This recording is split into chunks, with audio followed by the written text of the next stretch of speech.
This week there's been some information provided by the Minister for Education in Question Time and indeed by the Premier, the Minister for Education in the media and others in social media from the Labor Party that strongly suggests that Labor is walking away from what was a clear commitment to the people of South Australia to provide universal access for preschool for all 3-year-olds in South Australia from 2026. Indeed, when pressed about this matter, I saw the Premier on TV this morning saying that the plan was that the process be commencing from 2026. I note that the Minister for Education on Twitter early this morning said Labor was the only party that went to the election with a plan to deliver 3-year-old preschool.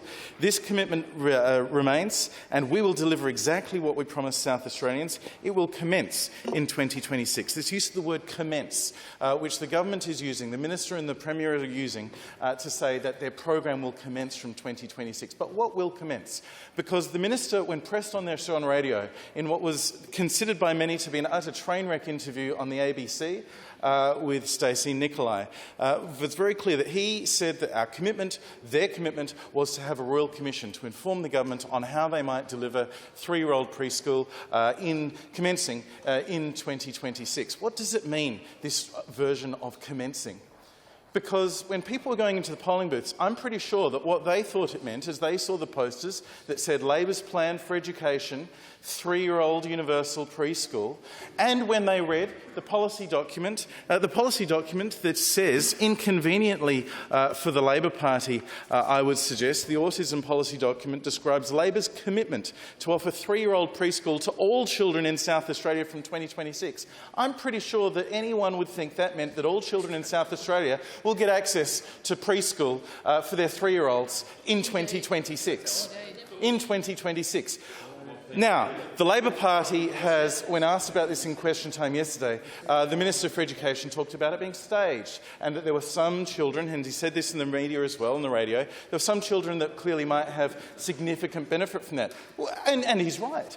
And we identified that in our budget document last year. Our early education policy clearly identifies on page 23 for the casual reader that we were going to review the policy settings for an additional year of preschool for developmentally delayed children. Clearly we've identified that there is a benefit of a second year for developmentally delayed children, as indeed there is a benefit of a second year preschool for Aboriginal children and for children under guardianship. And you know how our bona fides stack up when I say that the Liberal Party supports 2 years of preschool for Aboriginal children and children under guardianship, because we delivered it. We delivered it for every year of the 4 years of the Marshall Liberal government. In fact, it wasn't just a novelty of the Marshall government, the Wetherill government delivered it as well. So it is now a nonsense when the Malinowskis Labor government suggests that they were going to start offering 3-year preschool to some children being a delivery of their election commitment. It's clearly a nonsense, because some 3-year-old children have had this for years. No, what they promised was universal access to 3-year-old preschool, and they said